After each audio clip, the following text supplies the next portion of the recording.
Okay, thank you for joining everybody and good afternoon. We're going to go ahead and get started here. This is Marcelo with Phasing Group, and just a little bit about us. We're your full spectrum broker, providing everything from benefits, wellness, and HR solutions to compliance and payroll. Today we're going to be going over consumerism in healthcare, and we have Remedy here to help us with that. They're one of our partners and definitely benefits experts. We have Mark Riddick on the line with us today, and he's going to be sharing a lot of very valuable information and some new and exciting tools and technology, and showing you a little bit of how it all works. So just a couple important reminders. If everyone could please put their phones on mute as you enter the room, that'll help us eliminate some of that unwanted background noise.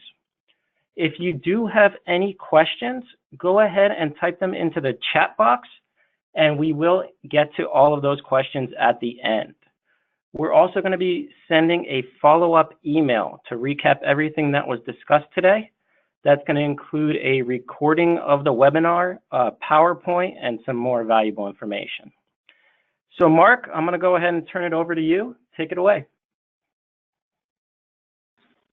Thanks, Marcelo. Welcome, everybody. Thanks for choosing to join us today. We respect your time, appreciate you spending some of it with us, and want to make sure that we make this as worthwhile as possible for you. I'd like to thank Phasing Group for hosting the event and also for being forward-thinking and bringing us together and helping employers win the healthcare battle every day. To get started, I'd like to frame the presentation for you.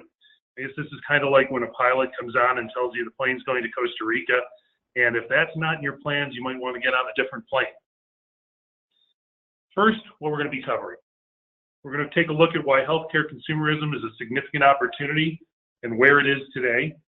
We're going to explore the emerging tools of consumerism, what they offer, and the challenges to taking advantage of them. Finally, we're going to examine how those challenges can be overcome so you can maximize your results. Asking whether consumerism is right for you is like asking if you want money.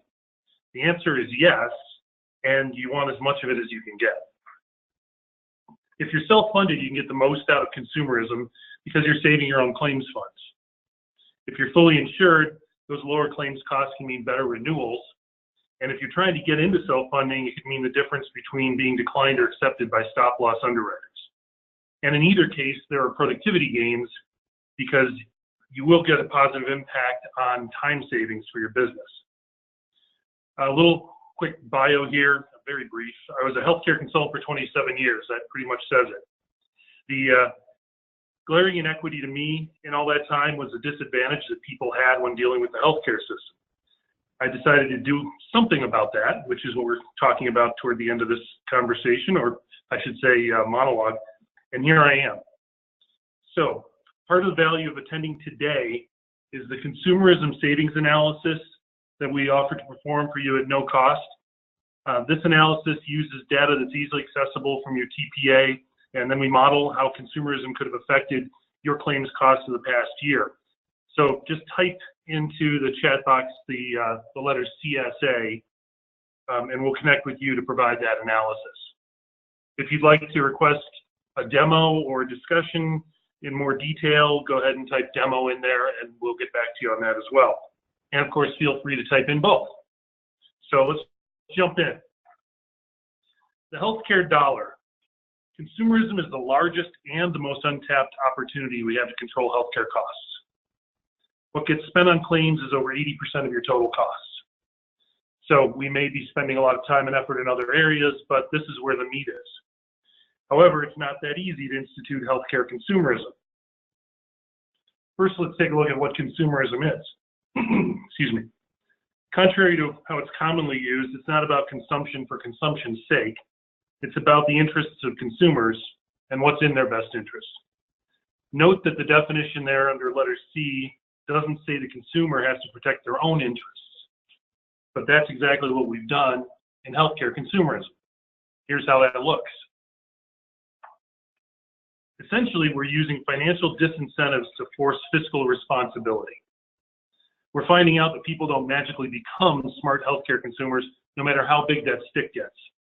What you get are higher levels of frustration and resentment, which is exactly the opposite of what you want out of your healthcare investment as an employer. There are a number of other factors that contribute to the state of healthcare consumerism today. Some of the most detrimental are complexity, bottom left, a lack of transparency, pretty obvious, confusion, yeah, and the culture of obedience when it comes to the medical profession, which is not to be disregarded. It's an amazingly powerful mental state that's out there. So this is what it looks like under those circumstances. This is where we are today. Consumers have no idea how to get where they want to go, but they're the ones driving the boat. So what's missing? Well, essentially the armor and the weapons that a consumer needs to be in a fair fight in the healthcare system. We're sending them into a cage match ready for a pillow fight. What's emerging? Well, when I say emerging, first of all, that doesn't mean what's brand new or untested.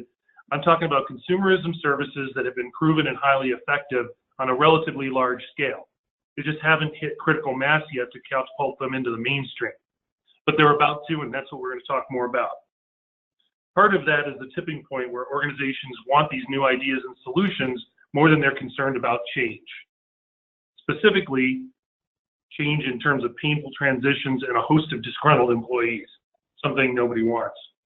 Fortunately, the consumerism tools that are coming to the forefront are typically pretty simple to implement and actually improve the employee's experience when they're using healthcare. The most prevalent of these is telemedicine. Many of you have probably seen, heard, or even engaged in it. In fact, it's becoming kind of a me too in the healthcare industry, and that's making it a marketing tool for a lot of players out there. But as primarily a marketing tool, that's taking away from it becoming an effective strategy, and I'll explain that to you. Telemedicine companies and their resellers are all in a race to get to market share, because pretty soon it's not going to be a greenfield opportunity. Everybody's going to be engaged in it. The easiest way to do this is to sell telemedicine to employers for almost nothing on a per employee per month cost. But how does that work for the telemedicine company financially? Pretty simple. They just shift the cost to the employee when they go to use telemedicine. They pay at time of use what's referred to as a consult fee. So it becomes an inexpensive way for the employer to add telemedicine, but the employees end up paying consult fees to use it. And that ultimately kills utilization and savings. Interesting stats, without a consult fee, telemedicine utilization averages over 20%. With one, that drops below 5%. Since most of the telemedicine plans that are out there right now are being put out there with a consult fee, utilization is pretty low. But each use saves between $150 and $200 in claims funds because it replaces an office visit claim. And if you look at that in terms of emergency room, that savings goes up to an average of $1,400.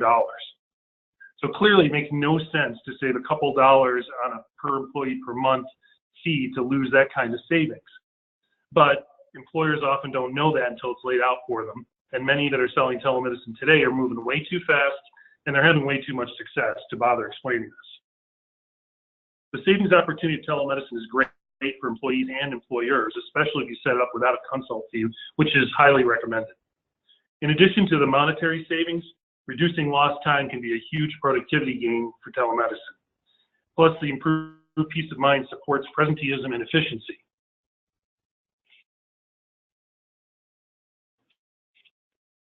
I recently heard this term precision healthcare, and I think it's a real accurate way to describe what's coming. It was used in a discussion about PPO networks and the need for better primary cost containment solutions than network discounts.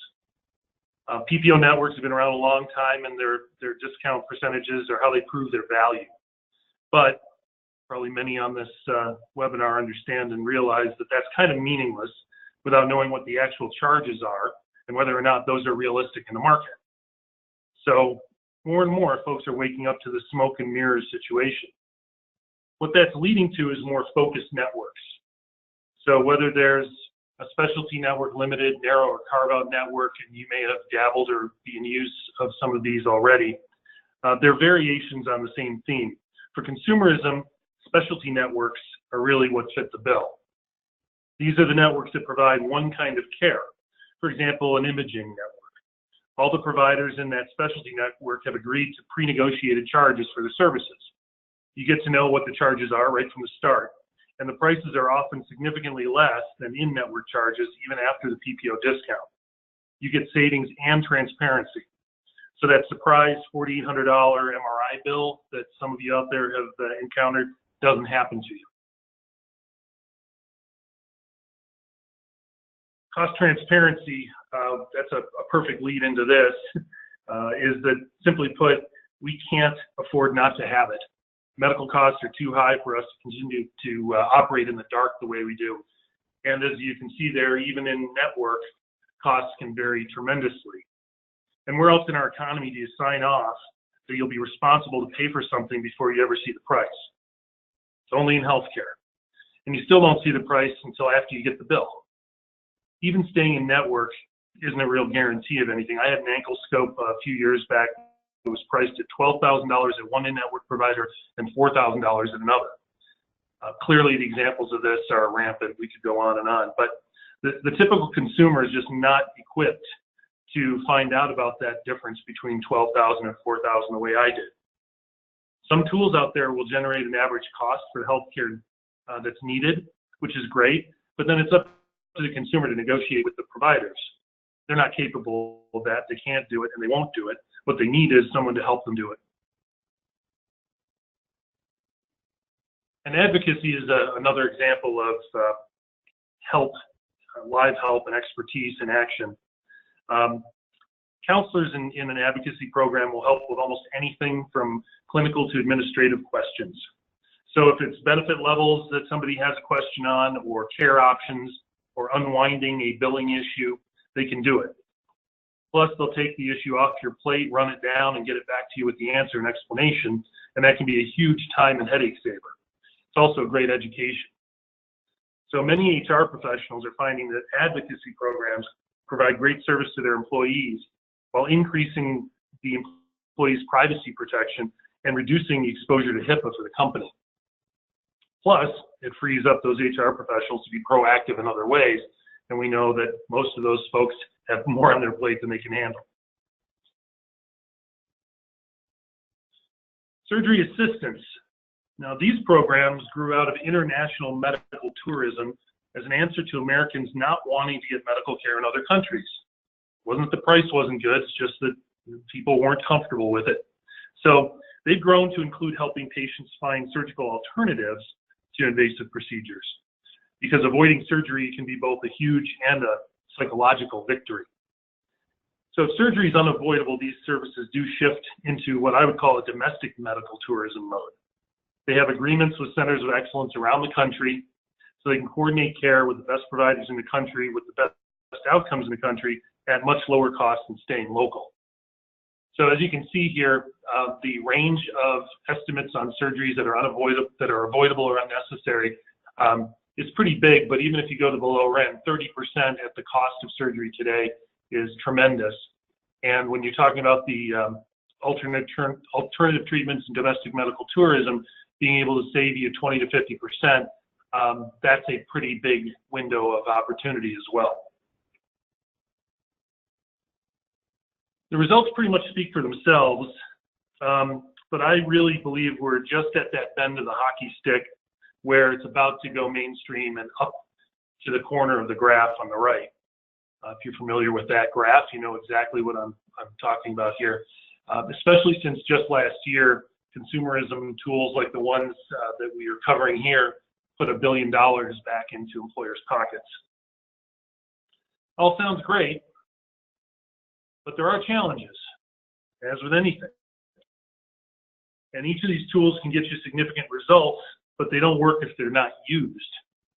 And utilization is the #1 challenge for these services. If you ask any of them, they will tell you exactly that. That's part of why you hear the word engagement everywhere, employee engagement. And for employees, it really comes down to, what's the value for them? Is it simple enough? And is it being communicated well, and do I understand it? Each of these consumerism tools has great value, the issues are usually recalling how to access them, communication of that value, and then how to use them. You can't expect a group of athletes to perform well in a new sport if all you do is give them the equipment. There needs to be good, consistent communication, and leadership has to be involved on an ongoing basis. Whack-a-mole. I don't know about you, but I always thought whack was spelled with a K. Anyone else out there surprised? I was. Traditionally, the benefits planning process goes like this. You and your consultant identify the issue that drove claims costs up the most in the past plan year, right? So let's say it was emergency room use for primary care needs. Maybe you address that by increasing the emergency room deductible or copay. Maybe you implement a telemedicine program, or maybe you do something else in your plan design. Guess what? Next year, that spike is no longer the same. It's not people using the emergency room for primary care. It's MRIs or prescriptions or something else. The bottom line is that all the work you just did to get that solution in place produced zero results because you're trying to hit a moving target. If you're unfortunate, that's viewed as a failure and a waste of money in the eyes of corporate leadership. And what are the odds then you're going to get buy-in on your next initiative? Not very good. I refer to this over the years as chasing the past. Claims are volatile, so the only way to avoid this situation is to make sure that you are addressing the entire spectrum of claims, so it doesn't matter where your claim spikes occur. That's an easy answer, but it's really difficult to actually execute. One way to cover that spectrum of care is to cobble together a package of various consumerism tools like the ones we're looking at. Unfortunately, that also means a variety of implementation processes, administrative requirements, and multiple points of entry for employees to use the services. Now, personally, I have gone through the brain damage of doing this, and I can tell you the only satisfaction I got was when it was done, just to be able to say it was done for a client. After that, it became a complete failure. And the reason is pretty clear. It's just too complicated to work. So what are the answers? Well, most cost containment efforts are top-down. So utilization review, large case management, chronic conditions management. But every claim starts with a person. That's another reason that consumerism is such an opportunity. You can impact more claims from the bottom up. Pulling together different consumerism tools lets us blanket the spectrum of care, so it doesn't matter where the claim spikes happen because every claim becomes a savings opportunity. So we already know that that's difficult to do. And then we can't get our people up to speed on healthcare because the gap is too big and it's growing. So you don't want that to become their full-time job, at least I don't think you do. That means we have to give them expert help to get things done. As we've seen through my experience, it's not enough to implement all the tools. They have to be integrated into one delivery system that's always at hand and easy to use. Those are the design specs that would make for what I would consider a highly effective consumerism platform. And that's what we built. Remedy is actually the final step in a 3-year development and market testing evolution. We targeted the two things that we saw needed the most attention. One was the real driver of cost, which is the cost of medical care itself and how that's spiraling up. And I mean that with a dollar sign in front of it, not a percentage discount in front of it. And the patient experience, which has been frustrating and oftentimes making them resentful about something that should be a benefit or perceived as a benefit, and which is costing a lot of money to get that perception, hopefully, but it's not happening.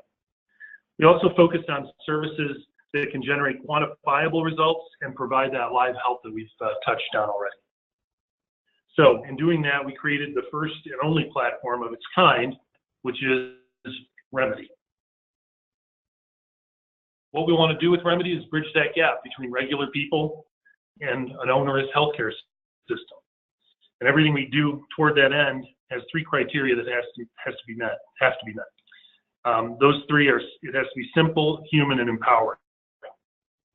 We realized we didn't need to reinvent the wheel. There are already good consumerism tools out there, but we needed to rebuild the wheel so it rolled better. And that's really what Remedy is all about. We also wanted to do away with jargon. Most employees and their family members don't understand what's happening in the healthcare world when you start speaking in the healthcare language. So we created a clean user interface that connects with live help in just a couple of taps. If you don't do it in a couple of taps, it's not happening. How it works? Well, we put all these tools on one mobile platform to address the challenges we had identified earlier. Remedy can impact any claim from routine to catastrophic. So if you look at telemedicine up in the upper left, you've got Talk to Doc there, and if you look at Surgery Assist, you've got more catastrophic care there. Being in your employee's pocket puts it at ground zero. So any healthcare event they have, it's perfectly ready, capable, and accessible. It's always within arm's reach. I don't know too many people that don't have their phone within arm's reach at all times. And so it's also simple to use, and that combination is where you can derive some real utilization. By the way, the Smart Pharmacy tool is considered to be in the cost transparency category that we were covering earlier, just in case you're wondering why we didn't address that on an independent basis. So what are the benefits to a platform like this? Obviously, you save claims dollars, you increase your productivity, employees, obviously get educated, they're saving on their out-of-pocket costs, and then the improved claims experience can do a couple of things. It can open up the market for you, it can get you better renewals, and it can help you get approved by underwriters. So a number of things that can come out of this that may not be readily apparent, especially when you start thinking about moving into other markets, getting other proposals from stop-loss players or health insurance carriers. Other benefits that may not be all that apparent, we've talked about HIPAA exposure, but reduced HR workload, the ability to fund some other benefits, those are important ones. And really, that comes back to what's been, I would call, a war of attrition in benefits for quite some time.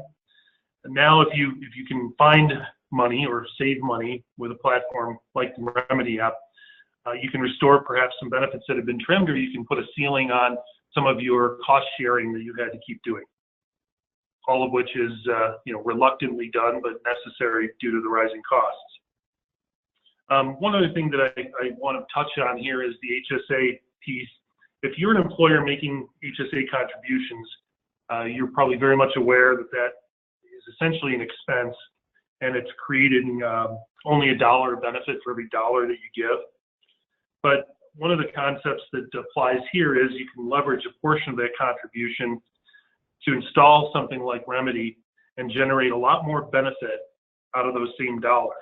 You also create claim savings you didn't have before for your plan, and that would be all without spending one more dollar. So if you're in that situation, it's something to consider how those dollars might be leveraged into something more for you and your employees. Nuts and bolts. All right, like the app design, the logistics of Remedy are clean and simple. Nothing needs to change. We get the necessary census and plan information from the TPA, and we set up billing with the TPA as well. We have built-in monthly notifications to help employees remember that the app is in their pocket when they need it. We also provide our clients with monthly email messages that you can send out so they get a gentle reminder every 2 weeks year-round. It's almost impossible for them to forget they have the app when they come to a point where they need to use healthcare. Also, if you have a consumerism tool in place already, such as a telemedicine provider, which is probably the most common, there's no need to disrupt that if that's not something you want to do. If you like, we can actually swap in your service for ours and enhance the utilization of the existing service you have by putting it on our platform. So since Remedy is attached to you, it isn't affected when you need to make changes to your planning. So if you need to change your stop-loss carrier, or you need to change your health insurance carrier, you don't have to worry about something that you've got with them disappearing that's supports you in these consumerism ways. Consumerism stays with you, not with the providers. That also means that it can't be used as leverage to keep you someplace that you'd rather not be. That is something that I have seen in my career, unfortunately. So the idea here is giving your people something that they know will be there for the long haul. It doesn't matter if you make other changes, you're not going to have that disruption.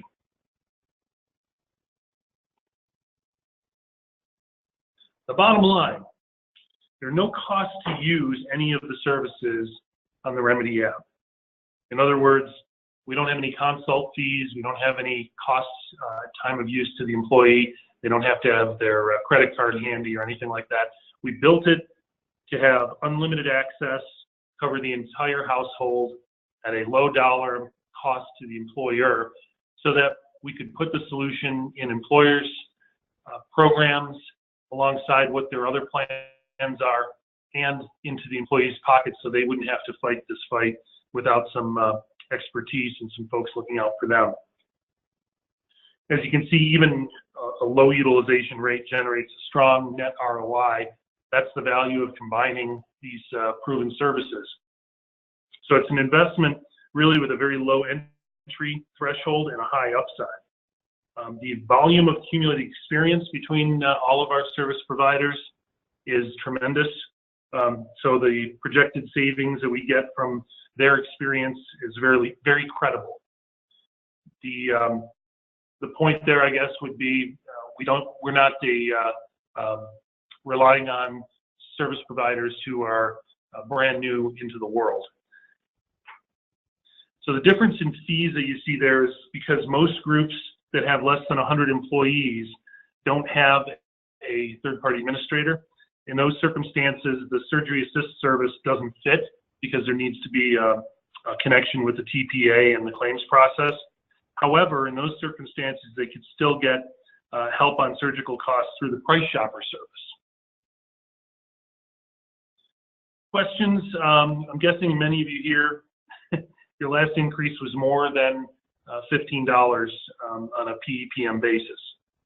And in return for that, you probably got the same or lesser benefits. And that's been going on for a long time. That's been the trend for years, paying more and getting less. We've all been taking a beating. Consumerism is, I think, the best bet to reverse that trend and not wonder when your costs are going to double again. Because realistically, the way we've been going isn't a risk management, it's a taking losses proposition.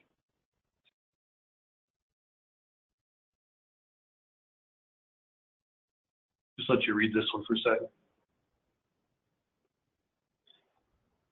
Now, any of you out there who have ever heard something said like that can relate.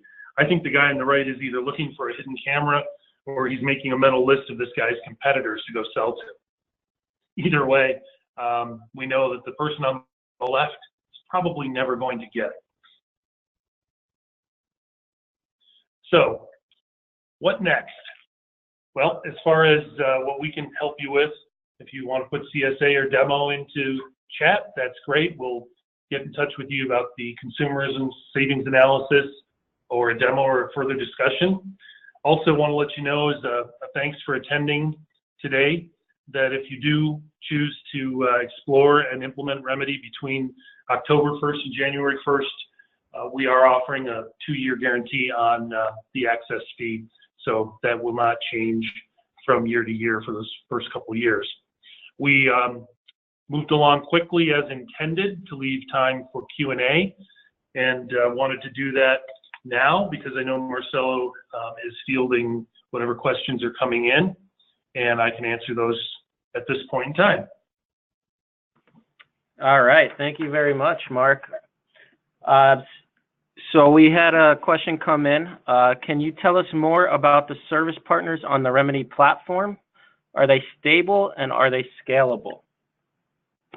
Sure. We selected our service partners on a number of criteria. The first one, most important one, was they had to be proven.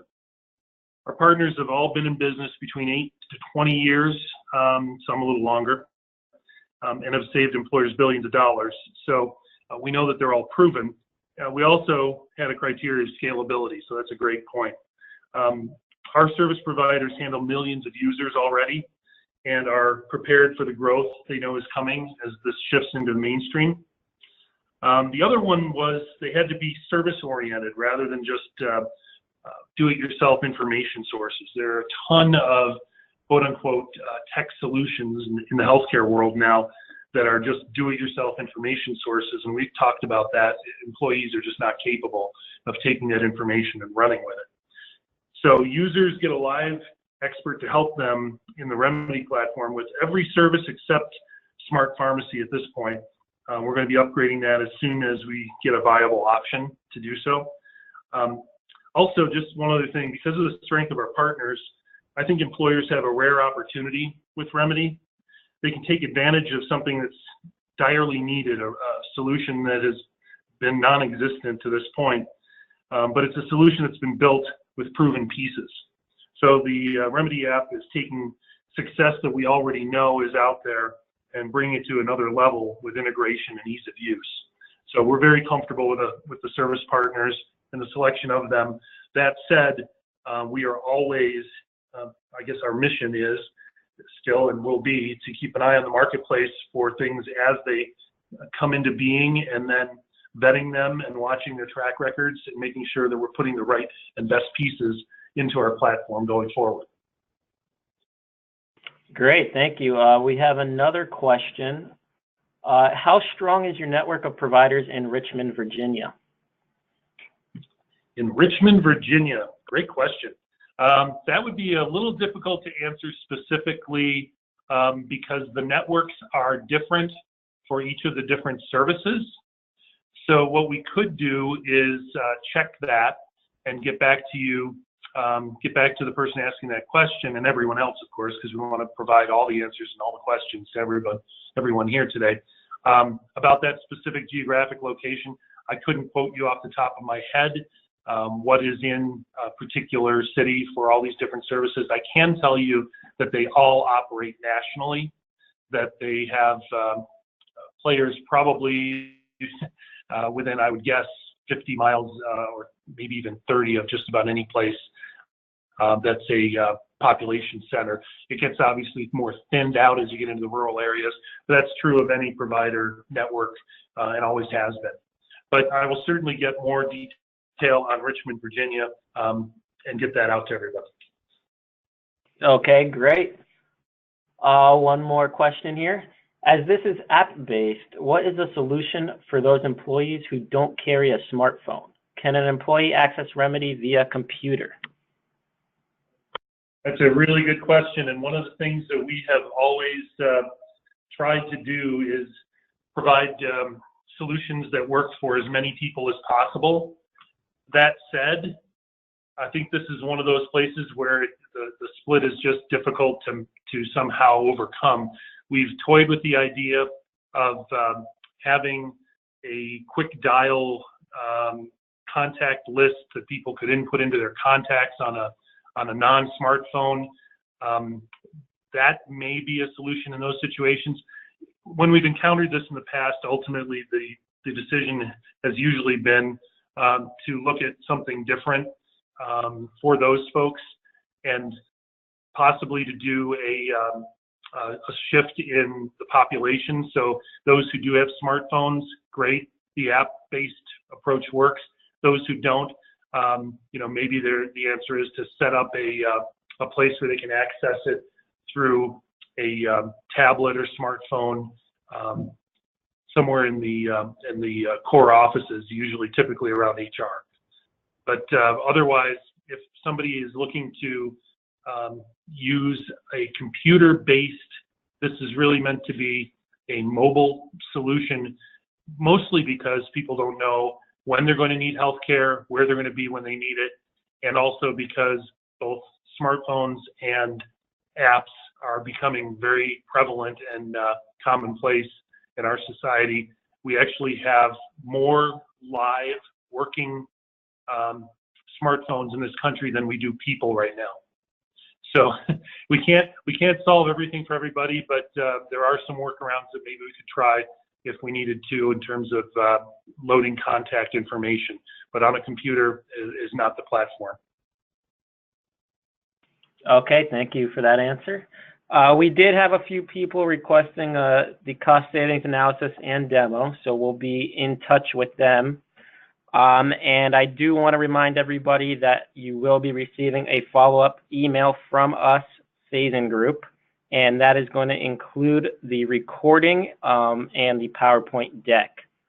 Do you have anything else you want to touch on, Mark? No, I'd just like to say thanks to everyone.